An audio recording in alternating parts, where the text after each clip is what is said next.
ధైర్య సాహసాల గురించి చెప్పిన గొప్పలు చాలు బాలక. వారు ముందే దరిద్రులైపోయారు. నన్నెదిరించి అర్హతే కోల్పోయారు బాలక. అంధకుడిని నేను ఎంతటి మహామహులనైనా బంధించి పారేస్తాను. నువ్వెంతటి బకా?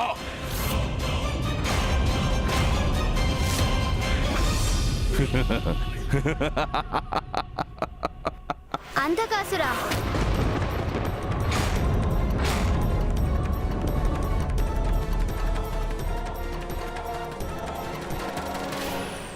ఎంత సమయం గడిచినప్పటికీ గణపతి ఇంకా రాలేదేంటి?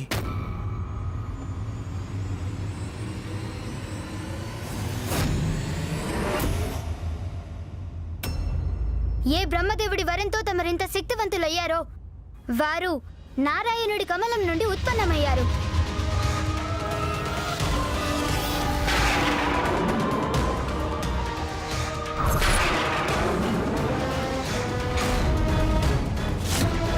నారాయణుడి పాదాల నుండే గంగ ప్రవహిస్తుంటుంది. ఆ గంగే లోకంలో అణువణువునా వ్యాపించింది. మహర్షులందరూ ఎవరి ఆధారించడం ద్వారా ముక్తిని పొందుతారో ఆ శ్రీ మహావిష్ణువు హృదయంలోని లక్ష్మీదేవిని కపట భక్తితో బంధించి తప్పు చేశారు.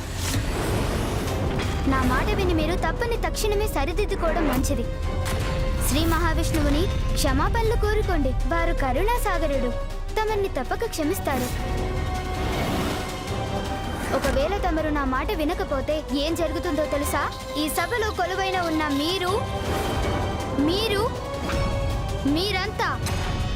మీరంతా మీ కాలయముడు మీ ముందే ఉన్నారు. ఎవ్వరిని ప్రాణాలతో వదిలిపెట్టను.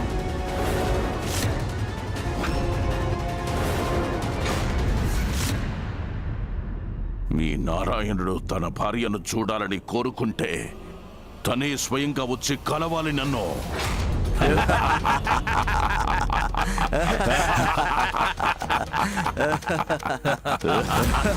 సరిగ్గా చెప్పారు మహారాజా. వెళ్ళు బాలక, వెళ్ళి మీ మహావిష్ణువుకి చెప్పు. వారిని కూడా ఇక్కడే మా పాతాళంలోనే ఉండమను, మా ఆధీనంలో ఉండమను. వారికి తగిన ప్రదేశాన్ని కూడా నేనే ఏర్పాటు చేయగలను.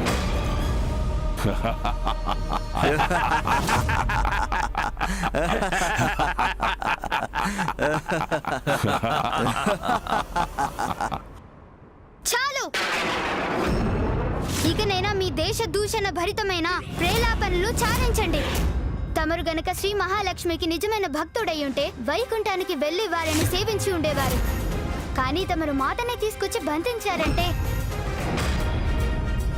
మీలో ఉన్నది మాత పట్ల భక్తి కాదు, తమరి స్వార్థ ప్రయోజనాలే. భగవంతుని తీసుకొచ్చి మీ ఇంట్లో బంధించి ఉండడాన్ని భక్తి అంటారా?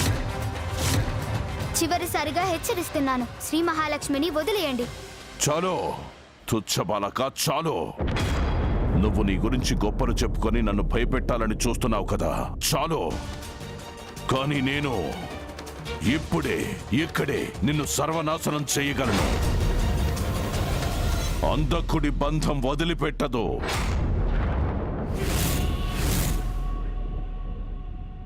బంధించండి ఈ తుచ్చ పాలుణ్ణి. తన శ్రీ మహాలక్ష్మి కాళ్ల దగ్గర పడవేయండి తనని.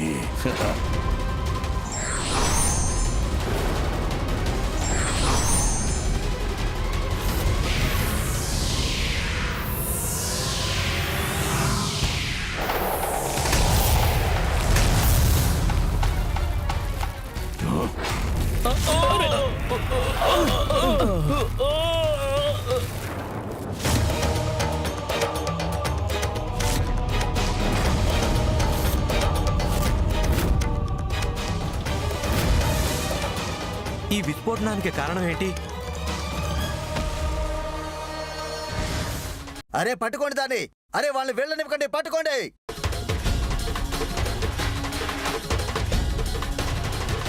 ఈ రక్షాబంధన రూపంలో నేనెప్పుడూ నీకు తోడుగానే ఉంటాను. మూషికొత్తమా,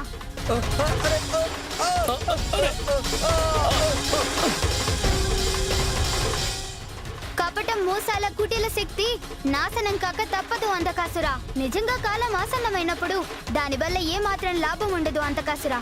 ఆ కపట శక్తే సర్వనాశనానికి దారితీస్తుంది. తమరికి సర్వనాశనం తప్పదు మహారాజా. నేనిక్కడి నుండి ఒంటరిగా వెళ్ళడం లేదు. మీలోని శాంతి, సుఖం, సంతోషాలను నా వెంటే తీసుకువెళ్తున్నాను. నాశనం కాక తప్పదు అంధకాసురా. వినాశనం గుర్తుంచుకోండి. జరగరానిది జరిపించిపోయాడు. మేము ముందుగానే తగిన విధంగా స్పందించి ఉండాల్సింది.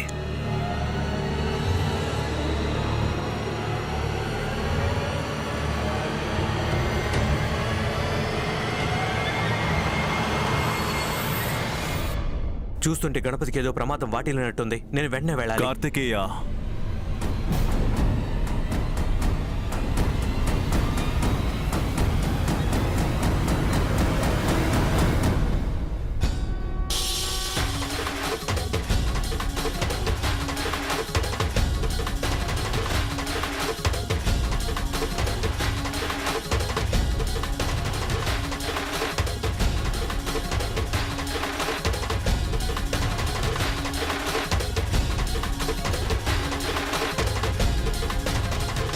మన గణపతి సురక్షితంగా ఉన్నాడు.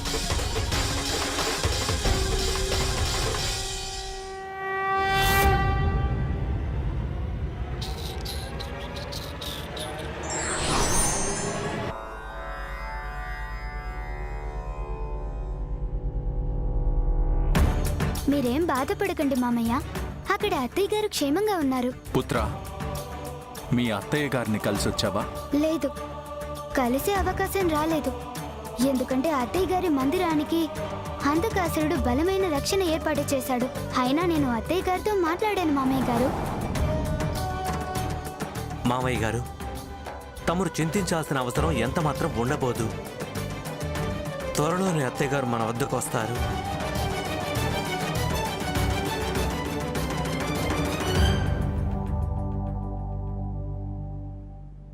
గణపతి దేవా, అంధకాసురుడు తమ ప్రతిపాదనను అంగీకరించాడా? తను మాతను వదిలిపెట్టి ఈ మహాయుద్ధాన్ని ఆపేస్తాడా? అలాంటిదేమీ లేదు దేవేంద్ర. నేను మీకు ముందే చెప్పాను, ఈ సందులు చర్చలు సమయాన్ని వృధా చేయడానికి తప్ప పనికిరావని. సమయం వృధా కాలేదు ఇంద్రదేవా.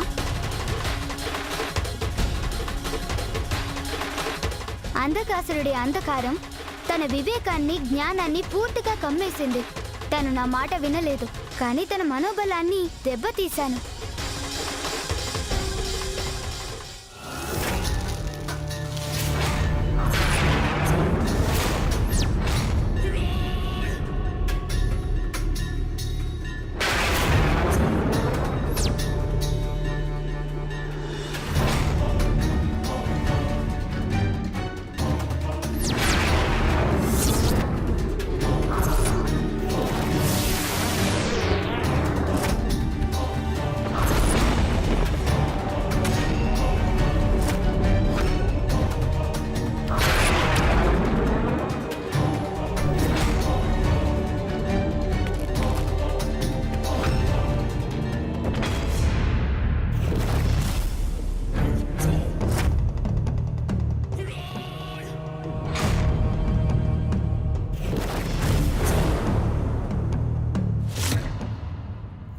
మీకు నా చివరి హెచ్చరిక. తమరు సర్వనాశనం కాక తప్పదు.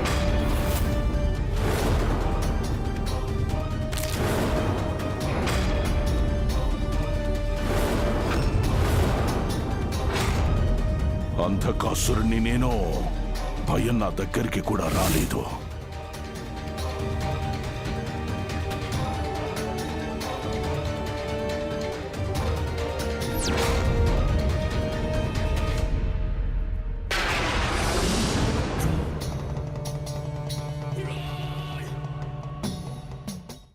అసుర రాజా,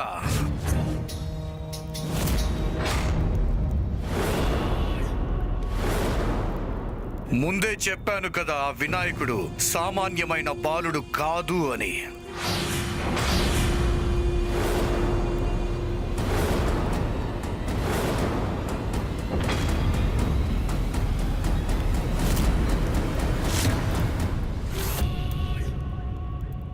ఒక బాలుడు తన సభాభవనం ఉపరితలాన్ని పగలగొట్టుకుని వెళ్ళిపోయాడంటే ఆ అంధకాసురుడి మనోధైర్యం కొంతైనా సడలి ఉండాలి.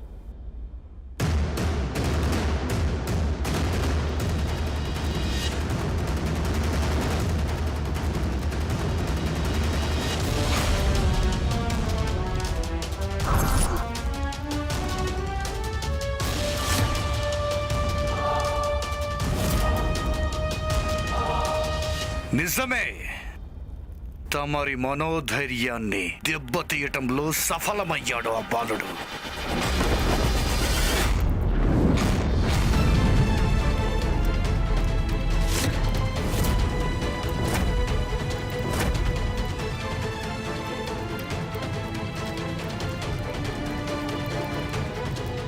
లేదు గురుదేవా, అది జరగని పని.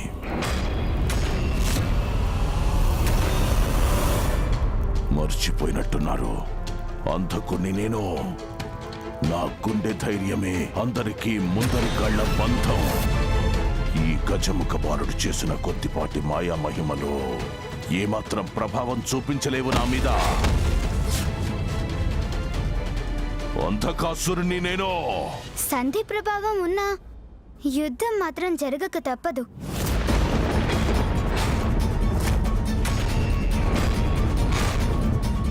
అయితే మరో విషయం, అంధకాసురుడు అతని సైన్యము అపూర్వ శక్తి సంపన్నులు.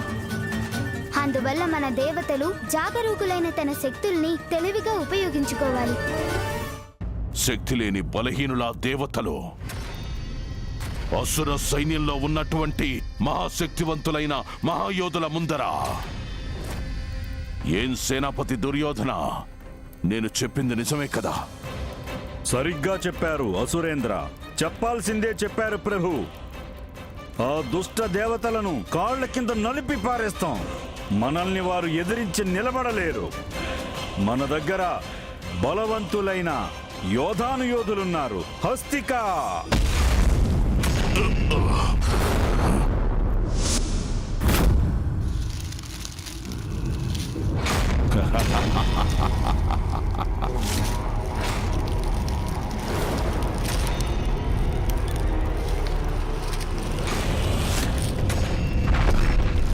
వ్యాఘ్రరాత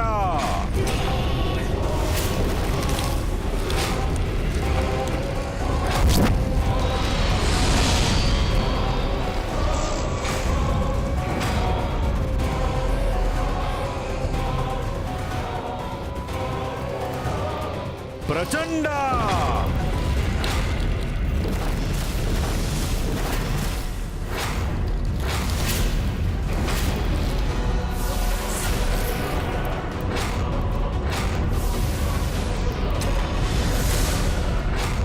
రండి యోధులారా, రండి. అంధకాసురుడు పిలుస్తున్నాడు మిమ్మల్ని. రండి రండి రండి.